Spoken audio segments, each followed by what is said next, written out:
XVI. Leibniz fue un filósofo y matemático. Su padre, profesor de filosofía moral en la Universidad de Leipzig, falleció cuando Leibniz tenía apenas 6 años. Leibniz fue capaz de escribir poemas en latín a los 8 años. Él era alemán, pero ya a los 8 años fue capaz de escribir latín.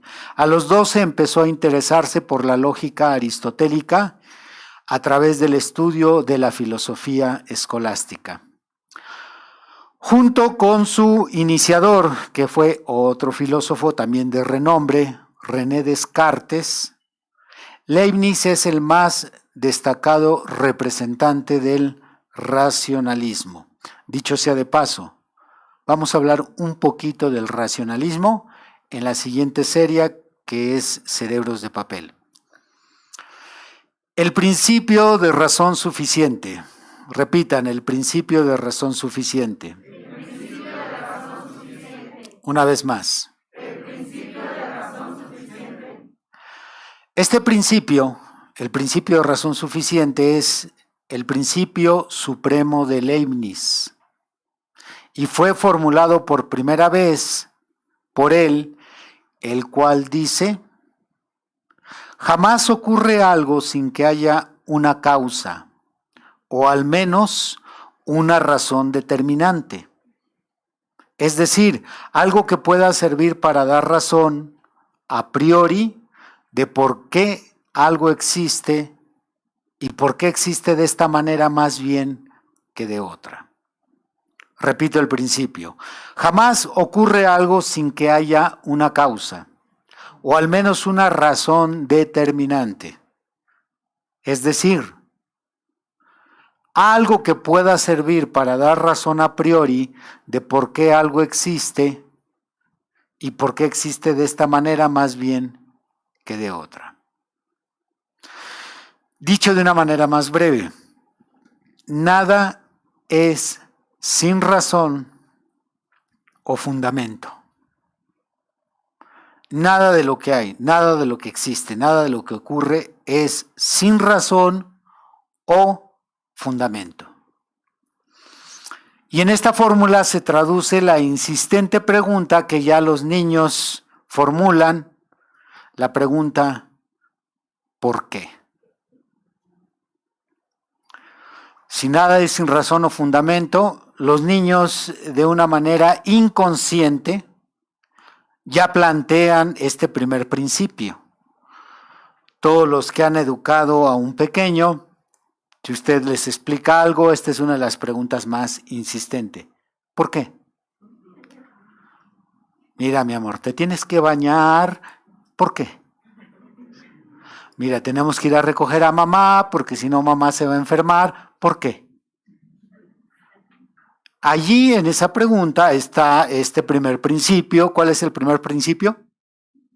Principio de razón suficiente, el cual nos está diciendo que nada ocurre sin que haya una causa. Hay una causa por la cual esto ocurrió. Si llovió, hay una causa.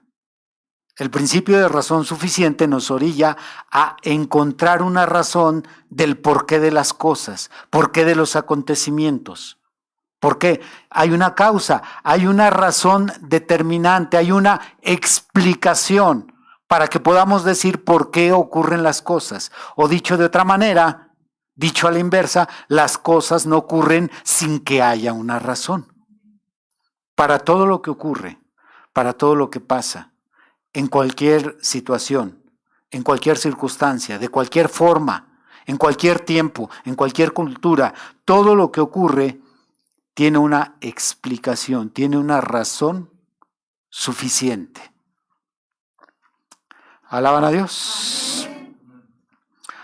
Esto del principio de la razón suficiente es planteado porque no puede haber algo que ocurra sin razón alguna.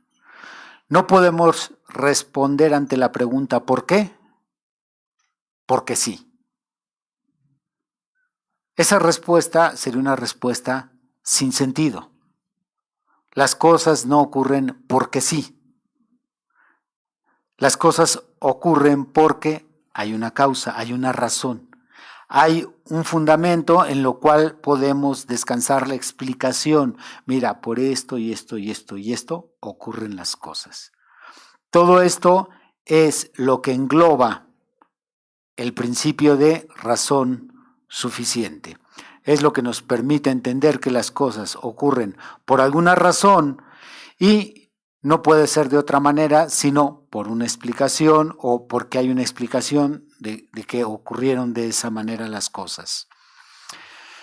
Este principio es enteramente bíblico.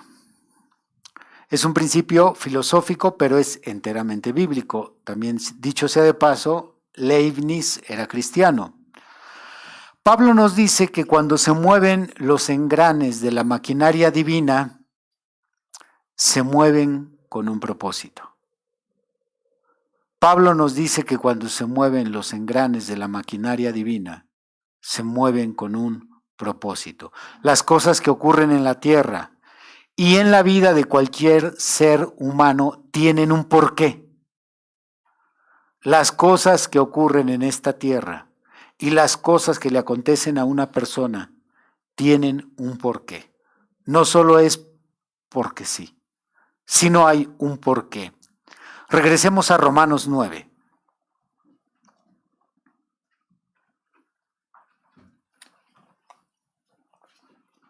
Alaban a Jesucristo. Amén.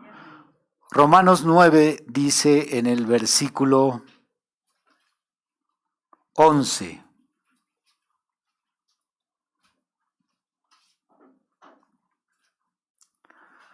Dice, pues no habían aún nacido, ni habían hecho aún ni bien ni mal, para que el propósito de Dios, conforme a la elección permaneciese, no por las obras, sino por el que llama. Rápidamente, ¿de quién está hablando ahí? Rápido, vamos. Hermano Juan. Jacob y Esaú. Pablo está hablándole a la nación de Israel en la carta a los romanos y está explicando la elección divina. Y en este versículo va a darles un ejemplo de lo que ocurrió en los días de los patriarcas. Y menciona a dos personajes que nacieron en el mismo útero, al mismo tiempo, venían de los mismos padres, Jacob y Esaú.